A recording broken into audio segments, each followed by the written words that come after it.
People say I'm crazy. Just let them talk, but I really don't mind.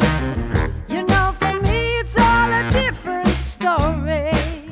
Because I found what is so hard to find. Crazy about you, feels so good. I'm just crazy about you. Në pyetjet e mëdha për të kuptuar të tjerët nëpërmjet vetes, filozofia nuk është më një luks, por është një domosdoshmëri. E pikërisht për të folur për këtë domosdoshmëri që fillon me veten dhe vazhdon tek të tjerët, sot do t'japim mirëseardhje në këtë takim të radhës dhe çfarë nuk tregojnë femrat, Xhuliana Beku. Faleminderit që je me mua. Përshëndetje Viola, faleminderit juve për ftesën. Te këto pyetje të mëdha, shkova direkte në temë të asaj çka do flasim sot. Por praktikisht, kush është Xhuliana Beku? Atëherë, unë kam përfunduar studimet e mia në Fakultetin e Shkencave Sociale dhe prej 13 vitesh kam studiuar filozofi dhe psikologji tek Akropoli i Ri. Fillimisht në Tiranë dhe prej 7 vitesh drejtoj qendrën e Akropolit të Ri në Vlorë. Akropoli i Ri është një shkollë filozofie që promovon vullnetarizmin dhe mendoj që në këtë bisedën tonë të sotme mund të shpalosim shumë nga dilemat ose pyetjet që kanë të rinjt, dhe jo vetëm, në lidhje me atë që është filozofia, psikologjia, njohja vetes, dhe mendoj që është një thesar i madh të dim të njohim dhe të dim të kuptojmë veten tonë. Si e ke kuptuar veten, Xhuliana? E ke kuptuar nëpërmjet punës së vazhdueshme tënde me veten apo nëpërmjet të tjerëve? Kjo është një pyetje shumë interesante, pasi ne e kuptojmë edhe duke reflektuar veten tonë, por nëse do të ishim vetëm të izoluar tek ai reflektimi jon, do të ngeleshim shumë vetëm. Dhe normalisht në kontakt me njerëzit e tjerë është një mundësi shumë e mirë që ta njohësh veten. Për shembull, kur je vetëm, mund të jesh në një gjendje pak më shumë rehatie. Por kur përballesh me situata të ndryshme që shkaktohen nga njerëz të ndryshëm, ti detyrohesh të thellohesh pak më shumë tek vetja jote. Por dhe nëse janë vetëm ngjarjet e jashtme që na ndodhin, por nuk kemi një lloj reflektimi brendësor, unë mendoj që njeriu humbet. Mua vet tek procesi i vetnjohjes më kanë ndihmuar jashtëzakonisht shumë ajo që unë kam lexuar, studiuar, parë nëpër filma ose dokumentar të ndryshëm mbi natyrën njerëzore. Është një mister i jashtëzakonshëm natyra njerëzore. Ka pafund elemente që realisht po thellohesh, mahnitesh. Dhe kam arritur madje që në disa nga këto mësimet që unë kam marrë, kam thënë, këtë sjellje unë e kam bërë. Thjesht nuk e kam kuptuar që kjo sjellje që nga studiuar dhe nuk e dija që është studiuar nga një psikolog, është studiuar nga një filozof, është përmendur. Prandaj, në kuptimin asaj që është vetja jonë, mendoj na ndihmon patjetër përditshmëria, përballja me njerëzit, përballja me situatat e ndryshme, por na nevojitet shumë dhe një moment që të ulemi, të reflektojmë dhe të shikojmë çfarë po ndodh në të vërtetë. Që të mos humbemi në labirintet e përditshmërisë. Të ndodh të jesh e humbur përgjithsisht? Unë përpiqem shumë që të jem sa më shumë të jetë mundur prezente tek momenti me njerëzit. Është vetë natyra njerëzore, Xhuliana, abstrakte? Ose për çdo dukuri, ndoshta për çdo veçori, ndoshta për çdo fenomen, a ka një shpjegim? Unë mendoj që natyra njerëzore është e thjesht, po aq sa dhe e komplikuar. Domethënë, një nga temat më të rëndësishme që mua më ka ndihmuar të kuptoj, për shembull natyrën njerëzore, ka qenë ajo që konsiderohet si përbërja e njeriut, ku flasim për shembull për disa dimensione që ka njeriu. Ne kemi emocione. E beson që njeriu ka shumë dimensione? Ne kemi shfaqjen tonë fizike, është një dimension. Kemi emocionet tona, që është një dimension tjetër. Kemi mendimet tona, që është një dimension tjetër. Se ndonjëherë mbase kjo fjala dimension mund të na duket sikur është diçka e vështirë, abstrakte, por jo, shumë e thjeshtë. Ne funksionojmë në disa plane. Pra ne fizikisht jemi këtu, por paralelisht mendja jonë po punon, dhe njëkohësisht dhe emocionet tona po bëjmë punën e vet. Dhe mënyra më e mirë për të njohur veten është të koordinojmë të gjithë të instrumenta të dimensioneve të asaj që është vetja jonë dhe t'i bëjmë që t'jenë harmonik. Nuk, për mua, kjo gjë nuk është shumë abstrakte, për mua është shumë e thjeshtë dhe është shumë e natyrshme. Por nevojitet që njeriu vetë të kërkoj fillimisht që ta kuptoj vetveten. Dhe këtu na ndihmon filozofia. Të paktën mua më ka ndihmuar këtu dhe shumë nga njerëzit që unë kam njohur tek përditshmëria ime i kanë ndihmuar po ashtu. Si lindi ideja për të qenë pjesë e një shkolle filozofie për Vlorën? Gjithashtu, jo vetëm për Vlorën, por mbi të gjitha të jesh ti në drejtimin e kësaj teorie, e kësaj praktike, e këtij institucioni. Po, Akropoli i ri në Tiranë është themeluar në vitin 2008 dhe në Vlorë 10 vite më vonë, në 2018-ën, paralelisht funksionon si një shkollë filozofie e tillë, funksionon në mbi 60 vende në gjithë botën dhe në mbi 400, tashmë 500 qytete. Me shtrirje të gjerë. Po, në gjithë botën. I bie që ka pasur suport, ka pasur mbështetje. Suporti kryesor janë njerëzit të cilët duan të ndjekin mësimet, të vinë dhe njëkohësisht vullnetarisht që zgjedhin normalisht të realizojnë dhe aktivitetet ndryshme që ne i promovojmë. Qoftë me kulturën, qoftë me vullnetarizmin. Okej, unë faktikisht nga një mikesh jona e përbashkët, u vura në dini që ekziston një shkollë e tillë filozofie, padyshim që mu bë qejfi, sepse tashmë në realitetin ton janë të domosdoshme dhe të nevojshme realitetet të tilla, që mendësia jonë të shtrihet më gjerë. Por tek njerëzit, si lind kjo nevoja për të ardhur tek Xhuliana? Kur them Xhuliana, absolutisht të paralelizoj shkollën. Është interesante se në gjithë këto vite, pyetja e parë që ju bëj personave kur vinë tek kurset ose tek trajnimet e ndryshme që ne realizojmë, është kjo, përse ke ardhur? Dhe në përgjithësi, ajo që njerëzit përgjigjen është unë dua të kuptoj pak më shumë veten time. Ka raste që mund të lidhet me një situatë personale të momentit, me një vështirësi të momentit që nuk po japin drejtim, nuk po japin zgjidhje. Por ka edhe raste të tjera që njeriu nuk është se gjendet në një situatë të vështirë emocionale, por dëshiron realisht të thellojë dhe të kuptoj pak më shumë. Ka pasur nga ato raste të rinjve që kanë një lloj dashurie për psikologjinë, për temat e psikologjisë, për temat të filozofisë, edhe ata e gjejnë veten. Unë vetë personalisht kam pasur një nxitje për të kuptuar pak më shumë, për ta njohur veten pak më shumë. Pra ai motori im i brendshëm që më ka nxitur të trokas në dyert e një shkolle filozofie të tillë, ka qenë nevoja për ta njohur pak më mirë veten. Dhe mendoj që kjo është kryesorja. Domethënë, si arsyet e ndryshme që na takojnë te ky rrugtim filozofik, kryesorja është ta njohim pak më mirë veten tonë dhe njëkohësisht ta përmirësojmë pak më shumë atë që është jeta jonë. Pasi filozofia nuk është diçka teorike. Është kjo mendësia që filozofia nuk është praktik. Po. Por në të njëjtën kohë, me vedije pa vedije, është mënyrë jetese. Po. Si mundohesh që ta përqafojnë të tjerët këtë mendësi? Se mund ta kuptojmë bashkë që kemi studiuar shkencat sociale. Dhe e kemi më të lehtë. Prapë edhe lëm për të dëshiruar në momente të caktuara. Por një njeri thjesht. Po. Shiko, filozofia në vetvete do të thotë dashuri për dijen. Dhe të gjithë njerëzit në një formë ose një tjetër, në një moment ose në një tjetër, duan të kuptojnë diçka pak më shumë. E thënë kështu, ajo filozofia nuk është që ne të mbetemi vetëm në teori, në fjalë, se çfarë ka thënë X filozof.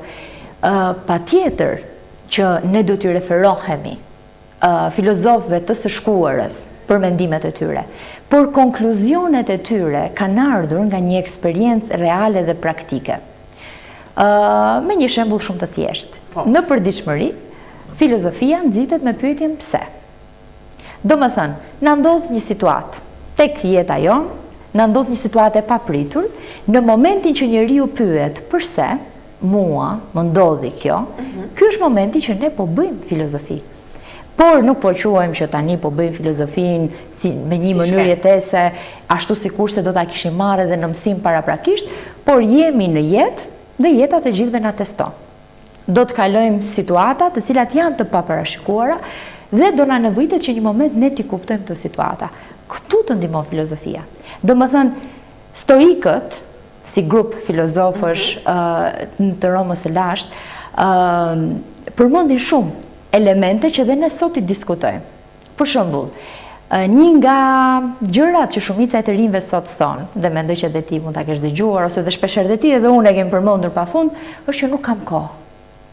Domethënë koha duket sikur ikën, sikur fluturon. Romakët e lashtë kanë folur për konceptin e kohës. Kanë folur akoma dhe për atë shprehjen që është e njohur, që thotë që koha aratiset.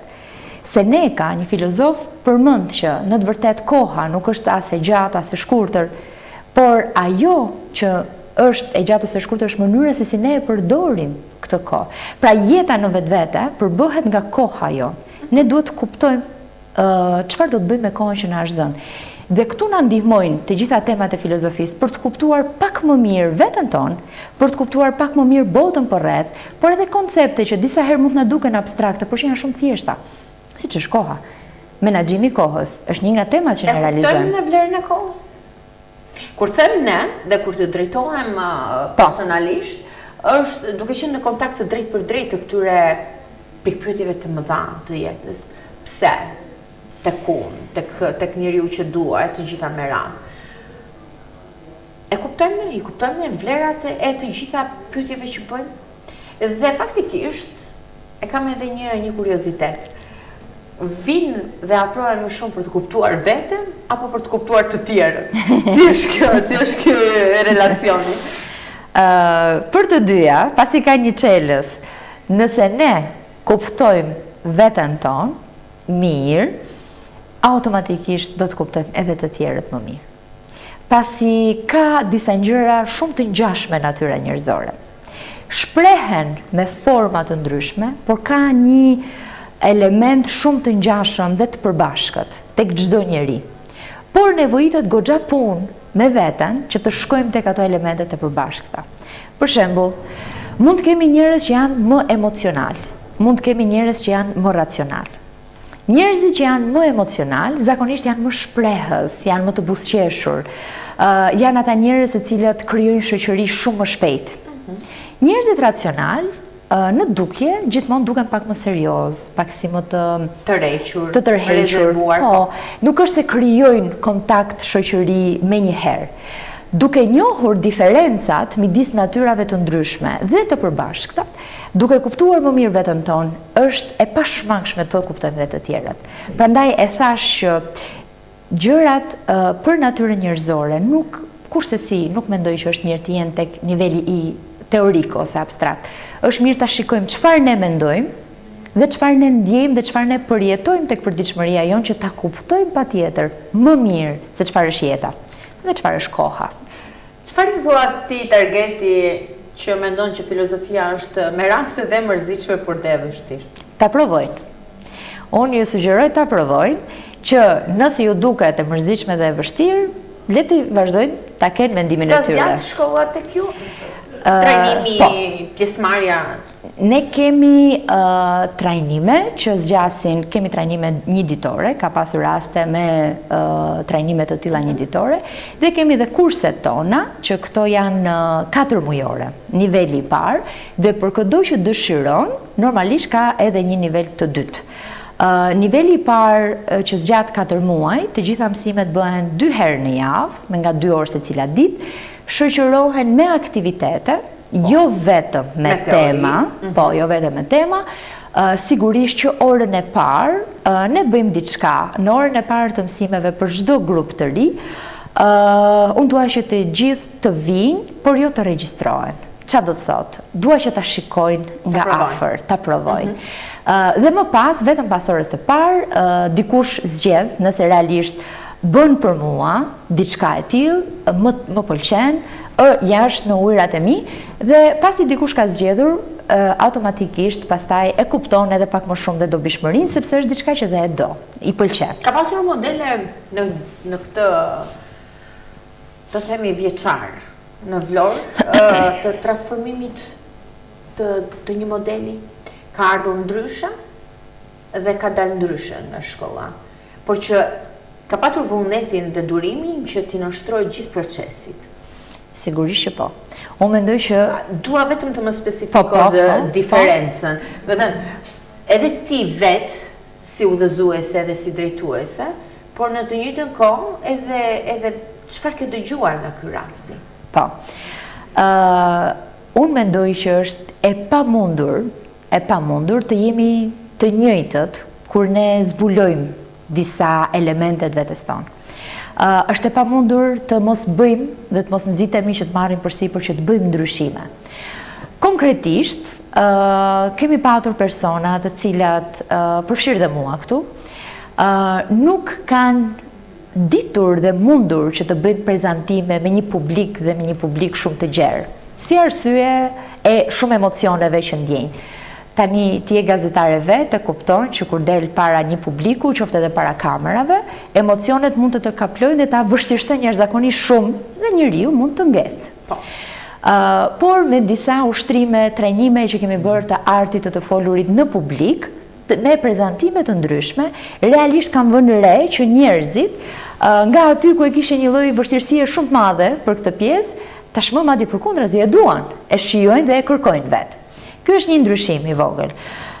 Ka dhe rastet të tjera që normalisht kemi pasur rastet të dikujt për shembull që sfida e vet më e madhe ishte që të shkonte të bënte një intervistë pune, sepse kishte vështirësi tek mënyra si do prezantonte veten. Këtu ju referohem më shumë moshave studentore shumë të reja, që është normale që eksperienca e jetës ende nuk i ka përballur me disa elemente të tillë. Pasi kanë arritur të marrin tema, mësime, por edhe ushtrime, prezantimi, praktike që i realizojmë gjatë këtij 4 mujorshit, kam parë realisht dhe kam ndjerë një lloj krenarie shumë të madhe për ta, kur jo vetëm që kanë tejkaluar këtë frikën e tyre, por kanë arritur realisht që të jenë dikushi në pozicionet ndryshme edhe në jetën e përditshme. Kështu që realisht unë mendoj që çelësi është ta njohim pak më mirë veten tonë, të shikojmë çfarë po na bllokon në këto momente dhe kur ne mësojmë se ku qëndron ajo frika jon, mësojmë të përballemi. Po. Por ndonjëherë njeriu mund të sorollatet shumë kohë dhe të humbi shumë kohë, si arsye se edhe nuk ja pranon vetes. Se prova me madhe është të pranosh që ti ke siklet diçka të tillë. Nga momenti që ja pranon vetes, nga momenti që kupton që pas ka dhe disa njerëz të tjerë që realisht i kanë kapërcyer frikrat e tyre dhe madje jo vetëm kaq, por kanë guxuar të ndërrojnë për më shumë, të ta shtyjnë veten e tyre tek ajo që është jeta, tek ajo aventura e madhe që na përqafon të gjithëve. Kështu që mendoj që kur ne mësojmë ta njohim veten tonë, dim edhe ku do shkojmë, çfarë objektivash do arrijmë. 3 pyetje kryesore mendoj që na ndihmon filozofia për t'ju përgjigjur. Pyetja e parë është kush jam? Pyetja e dytë është nga vi. Ekzistencialiste. Dhe më e thjeshtë, ndonjëherë se ç'e mendojmë. Pyetja e dytë është nga vi dhe pyetja e tretë është ku dua të shkoj? Kush jam përtej të gjithë maskave të jashtme që unë vendos? Kur ne vim tek puna, kemi një maskë të profesionistit, duhet bësh punën. Kur jemi në shoqëri, shpeshherë vendosim maskën njeriu që është i buzëqeshur, por kush jemi atëherë kur realisht jemi me veten? Jemi me veten tonë. Askush nuk po na shikon. Kush jemi dhe a kemi guxim realisht ta shikojmë veten tonë në sy ashtu siç është. Pra kush janë disa elemente që nuk ndryshojnë, nuk transformohen kurrë.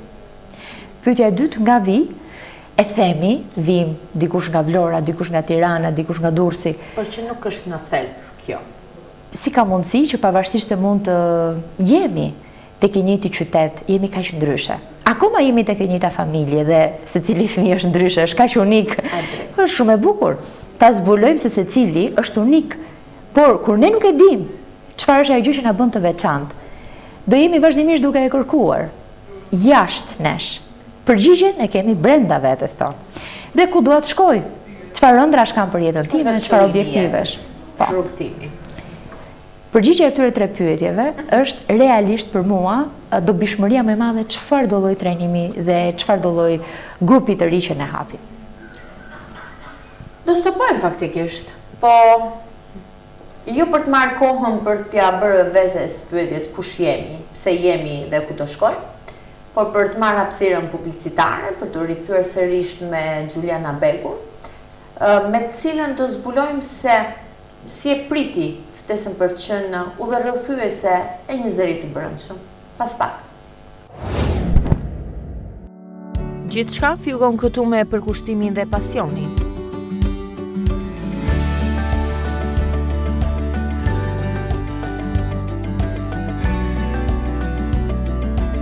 Për çdo tryez një shije pa krahasueshme. Mirë se vini në Regina Bakery, nga fura jon drejt në zemrën tuaj. Nxitoni për takimin e radhës. Qose jemi vonë, na duhet një taksi. Regina Taxi për një udhëtim të sigurt, të shpejt dhe komod. Automjetet tona eco-friendly gati për t'ju shërbyer 24 orë në ditë. Shkoni në destinacionin tuaj me Regina Taxi. Numër kontakti 068 99 77 777. Si është të jesh një vajzë re që drejton një hapësirë mendimi? Me Gjulianën jemi sërish në çfarë nuk tregojnë femrat. Si është të jesh kjo vajzë e re me këtë forcën për të ndryshuar këtë hapësirën e mendimit, por mbi të gjitha me raste, dhe besoj rastet nuk janë të pakta, që të duhet të bindesh që hapësira e mendimit duhet të ndryshojë dhe është mirë të ndryshojë. Po. Kam kuptuar në të gjithë këto vite të rrugtimit tim të jetës që vajzat dhe gratë kanë një forcë të jashtëzakonshme për të ecur përpara për atë që duan në të vërtetë.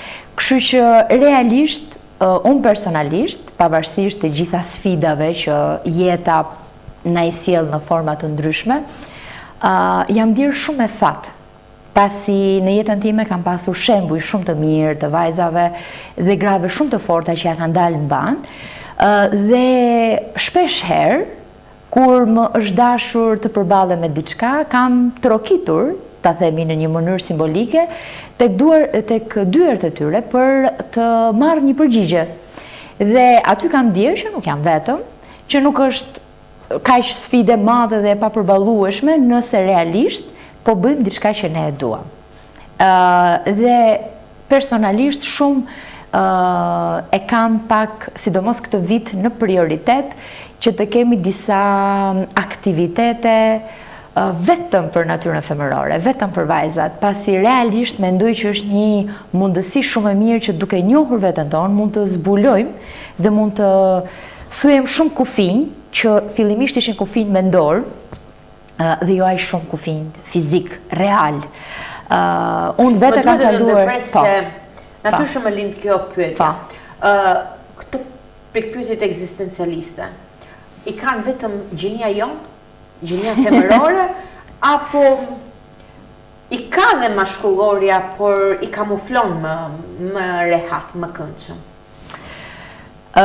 Mendja femërore është pak më e komplikuar, është pak më e komplikuar se mendja mashkullore dhe ka një tendencë shumë multitasking. Dhe në të vërtet kjo është një diferencë shumë e madhe. Është vërtetuar edhe me studime të ndryshme psikologjike që realisht shumë herë mendja femërore mund të mendoj për zgjidhje për probleme që për momentin nuk ekzistojnë.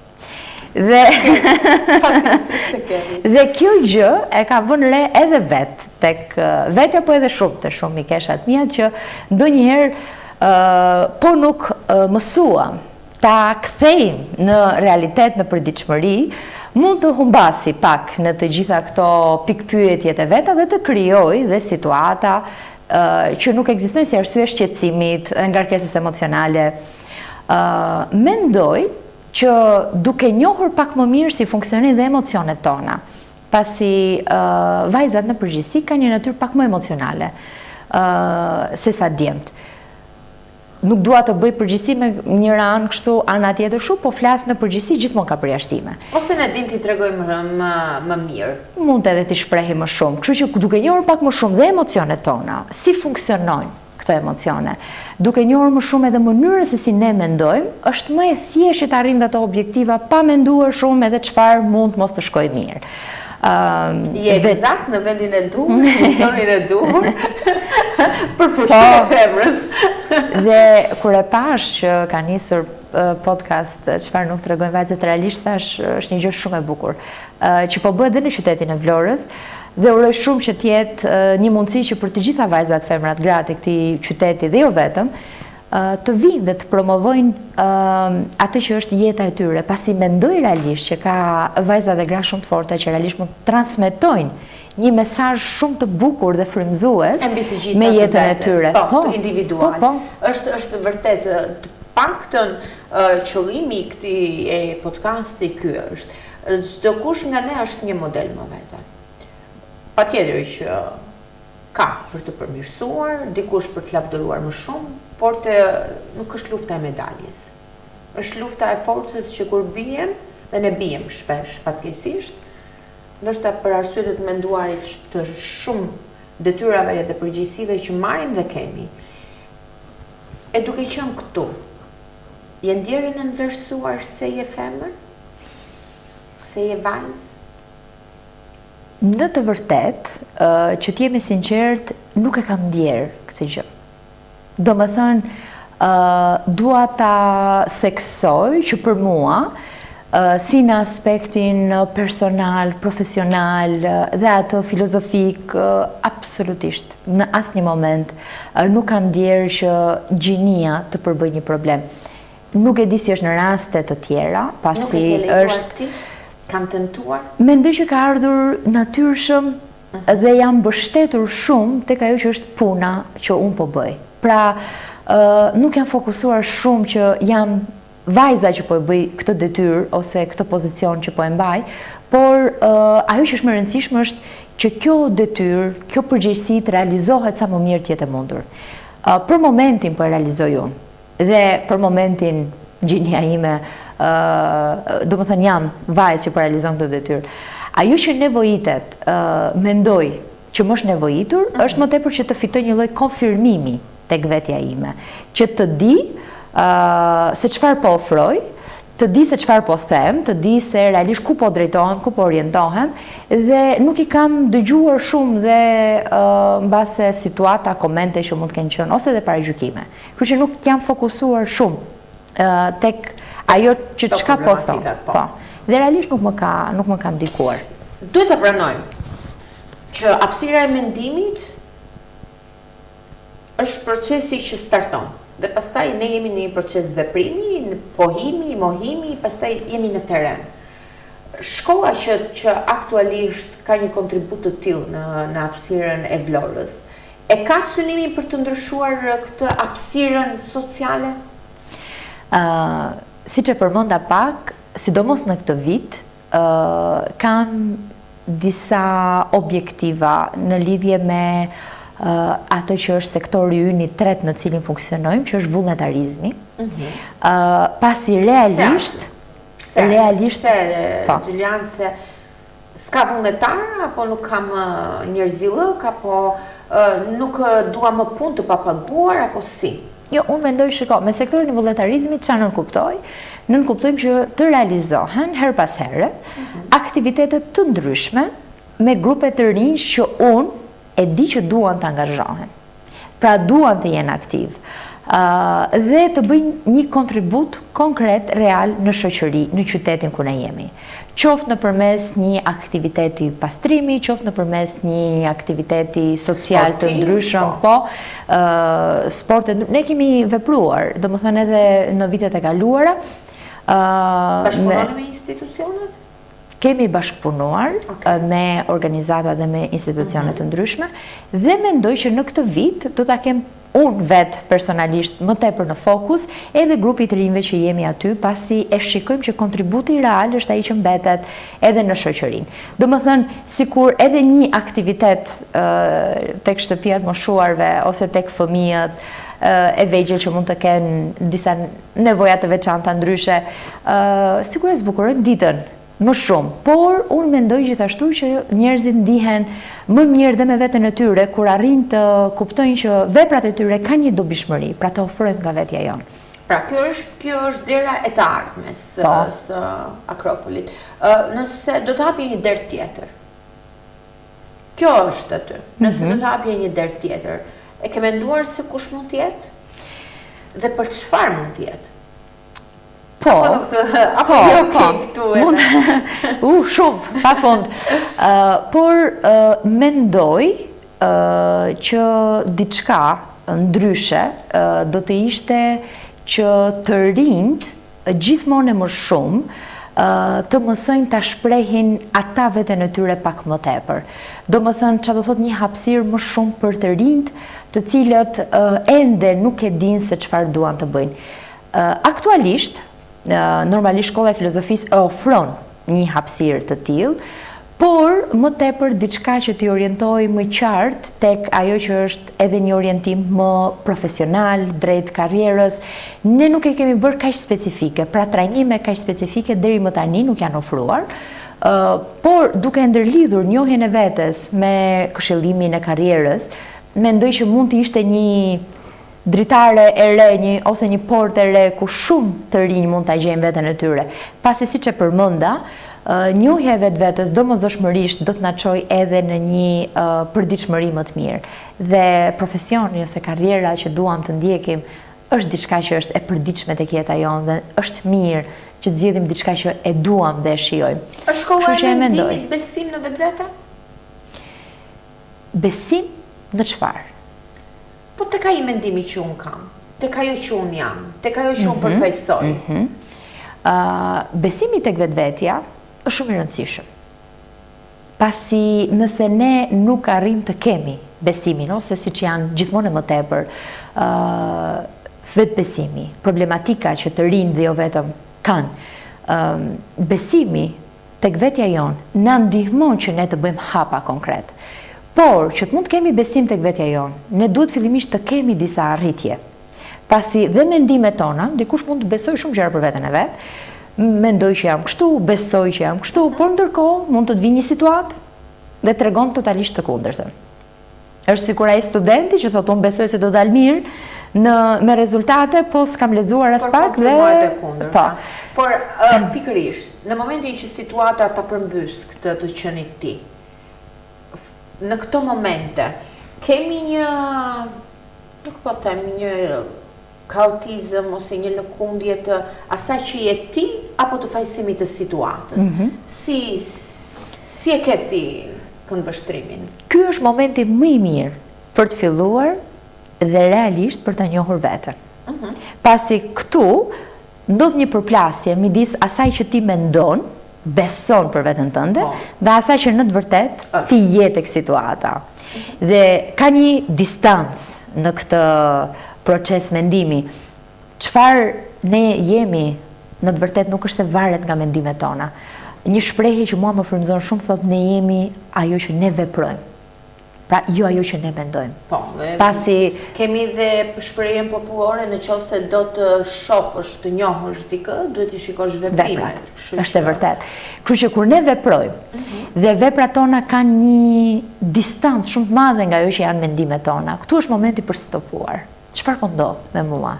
Pse unë mendova që do reagoja në këtë mënyrë, do veproja në këtë mënyrë, por ndodhi komplet e kundërta. Këtu na ndihmon njohja e vetvetes. Nëse ne në çdo moment ajo që ne mendojmë do bëhet direkt realitet, s'kemi nevojë ta njohim veten. Pasi ti direkt çdo mendim tënd e materializon, e realizon. Sa vetja që njohim Xhilian na tremb. Ndodh? Besoj se ndodh. Kjo është ajo që ndodh gjithmonë. Gjithmonë. Po pse? Sepse është e panjohur. Sepse disa herë ne mund ta kemi fshehur. Disa herë kemi menduar që është ndryshe. Disa herë përballemi me diçka që është përtej fuqive tona për momentin. Por këtu na duhet një guxim. Domethënë që edhe nëse mua më tromb diçka tek vetja ime, është më mirë që unë ta zbuloj tani. Përpara, siç e thot një psikoanalist, përpara se kjo gjë që ne kemi frikë ta përballim veten tonë, të na shndrohet në një ngjarje. Pasi është e sigurt që nëse ne kemi elemente brenda vetes tonë që ende nuk i njohim, nuk i dim, i friksojmë ose i fshehim, në një moment ato do dalin. Si nëse janë forma dëshirash të fshehura, si nëse janë forma të frikrash të fshehura, do shprehen në një moment. Do më thënë, njohja e filozofisë, njohja me veten tonë, na ndihmon që këto elemente që ne i mbajmë disi kështu si të fshehura, ti nxjerrim në dritë, ti përballim dhe të kuptojmë që në të vërtetë asgjë e frikshme nuk ishte. Çfarë ke kuptuar për veten nga të tjerat? Ose nga të gjithë ata që kanë qenë pjesë e shkollës? Të gjithë nuk mund të them, por që shumë kam kuptuar. Kam kuptuar që njerëzit, është një shprehje shumë e bukur që thotë që njerëzit do të harrojnë se çfarë ju ke thënë, por kur nuk do të harrojnë mënyrën se si i ke bërë të ndihen. Dhe kam kuptuar që realisht njerëzit, përfshirë dhe mua, mënyrën se si ndihemi në prezencën e dikujt, vështirë se e harrojnë. Dhe shpesh herë më ka bërë të reflektoj, edhe për veten time si ndihem, por edhe për të tjerët si ndihen në prezencën e një njeriu tjetër, unë, dikush tjetër. Dhe kam mësuar realisht nga njerëzit ti dëgjoj më shumë mendimet e tyre mbi gjërat. Kam mësuar prej tyre, pasi shumë herë për shumë gjëra që unë mbase nuk i kam pasur si pyetje në veten time, kur ka ardhur dikush dhe e ka pyetur, ka qenë dhe një mënyrë që dhe unë ta pyes veten pak më shumë, të thellohem pak më shumë, sepse është një bashk bisedim, është një bashk rrugtim, po, nuk është vetëm njëri person që flet edhe kaq, por jemi të gjithë që realisht kemi një pasuri shumë të madhe brenda vetes tonë. Thjesht duhet të zbulojmë, ta shprehim. Shumë gjëra kam mësuar nga shumë njerëz dhe vazhdoj të mësoj. Sa herë që njerëzit pyesin, sa herë që njerëzit interesohen, po tregojnë për diçka që ata kanë kuriozitet dhe jo vetëm. Sepse kurioziteti është vetëm një pyetje për kaq, por interesimi është shumë i thellë, të dojë dikush të mësoj, të interesohet, të pyesit, automatikisht edhe pjesa e grupit që e dëgjon rritet, pasi thotë, janë 10-15 veta që do interesohen më shumë për këtë temë, për këtë pyetje. Mund të mësojmë pafund nga njerëzit. Edhe nga histori të njerëzve që tashmë nuk jetojnë më, por që na kanë lënë librat e tyre, ose siç e përmenda pak në fillim dhe dokumentar ose dhe filma të ndryshëm bazuar në ngjarje të vërteta, mund të mësosh pafund. Po të jemi të hapur, mund të mësojmë nga çfarë do lloj gjëje në jetën tonë, nga çfarë do lloj gjëje. Edhe është edhe një mesazh shumë i bukur për gjithë shikuesit tanë që duhet jemi të hapur. Në qoftë se duam që ne të përmirësojmë, nuk po them të ndryshojmë, se ndoshta gjithkush mund të jetë mirë me vetëm, por që ka vend për të ndryshuar gjithmonë. E nëse ndalem vetëm tek një sugjerim, që tek e fundit ngelet joti, ngeletimi, apo i dikujt tjetër, ne si shoqëri, çfarë pyetje duhet t'i bëjmë vetes? Kush është ajo pyetja që duhet të vemi nga të vemi, po të vemi tek ajo? Po. Shikojmë që akoma dhe ata që janë më të rinj kanë një lloj pesimizmi ose zymtësie tek jeta e tyre. Dhe mendoj që pyetja kryesore që duhet t'i bëjmë vetes tonë është: a jemi të lumtur me jetën tonë që po jetojmë? Dhe nëse jo, çfarë nuk po bëjmë mirë? Çfarë nevojitet të ndryshojmë? Jo për të gjetur një fajtor, po për të gjetur një mënyrë që të jemi më mirë me veten tonë, ta shijojmë më shumë këtë proces që është jeta, por edhe të ndjejmë që po rritemi, po kuptojmë, po zgjerojmë kufin tanë, të mos ngelemi vetëm tek diçka që themi kjo nuk bëhet, nuk arrihet, por të tentojmë të bëjmë diçka më shumë. Unë mendoj që njeriu ka një fuqi të jashtëzakonshme për të realizuar shumë ëndra dhe potenciale të fshehura të vetes së tij, por duhet të guxojmë pak. Domethënë, pyetja kryesore për mua është: a jemi realisht të lumtur? Dhe nëse jo, çfarë duhet të ndryshojmë që të jemi të lumtur? Është ajo mbyllja që e kërkuar? Jo, nuk mund ta them të tillë, por që është e dëshiruar, sepse është ai mesazhi i forcës, i guximit, i të pranuarit të gjës edhe të ristartuarit. Të falenderoj që ishe me mua. Patjetër që kam shumë psera, ndoshta nuk do të më jepje të gjitha, por edhe koha televizive nuk premton, por më vjen mirë që iniciativa të tilla për hapësirën sociale të Vlorës ka praktik. Faleminderit Viola, dhe uroj shumë që ky podcast realisht të jetë zëri shumë të rejave dhe jo vetëm në këtë qytet për të transmetuar se çfarë gjërash të bukura ndodhin. Pasi mendoj që mund të ngelim tek që nuk ka hapësira, por mendoj që ka goxha hapësira. Faleminderit. E duke njohur veten, njohim dhe pranojmë dhe të tjerët. Në takimin e radhës.